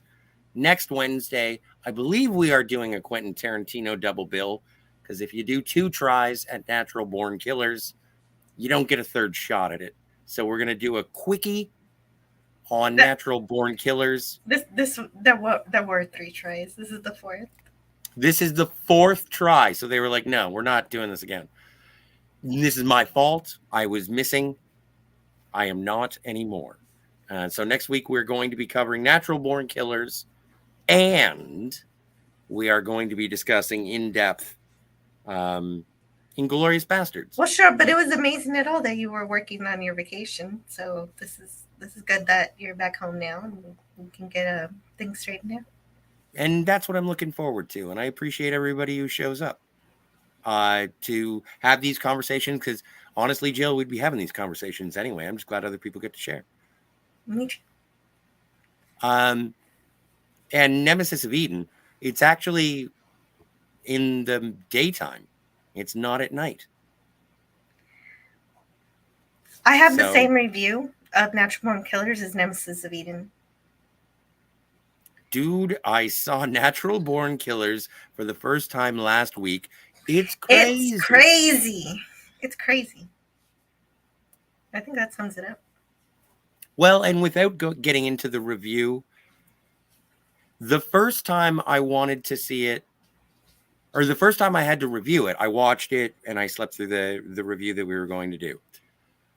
The second time I watched it, my internet crapped out.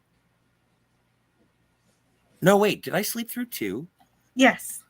So I slept through 2, and then the third time I watched it. So I've seen this movie 3 times already, and now we're going to do it again. And I got the DVD, and it's got the audio commentary by Oliver Stone.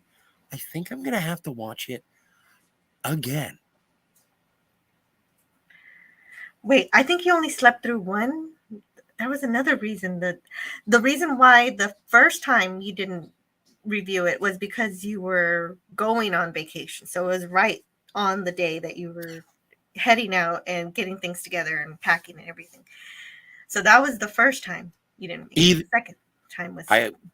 Don't make excuses for me. I was missing. I Don Drapered away for a while. So, but I'm back. And so this Wednesday coming up. Oh, also on Sunday, we're doing a Devil's Night free-for-all on the Fantasmagorium at 8 p.m. Eastern. Oh, that's great. So you're going to be celebrating Halloween and what in general?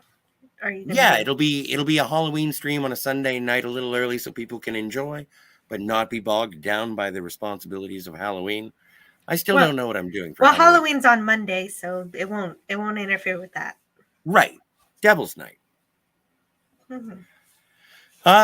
And so, hey, look who it is in the chat. Canadian Spider-Man. Canadian Spider-Man. Hey, it's so cool to see you. Welcome to the end of the show. Yes, welcome to the end. We're about to sign up. And but I'm happy you're here. I am as well. Very nice. And Canadian Spider-Man, if you wanna hang out, please feel free. You're more than welcome. We'll be doing it on Sunday. I'm sure there will be tweets. But yeah, so that's it. That made it so that this podcast show is completely out of date by the time you get to the end of it. But thank you for getting to the end of it. If you could be so kind as to like and subscribe, share, the things. Make it, if you were not a subscriber, ring the bell. If you are a subscriber, ring the bell. And don't forget to visit all the people who have shared in the conversation this evening. Thank you so much to everyone in the chat. Thank you to Canadian Spider-Man. Thank you to Nemesis of Eden. Of course, Pleasant Valley Picker. And LDG, Geeks Enjoy. Thank you so much. I think I got everybody except for me and Jill, but we're here to say good night. So, I suppose, without further ado, whose turn is it to say the thing? You. Oh boy.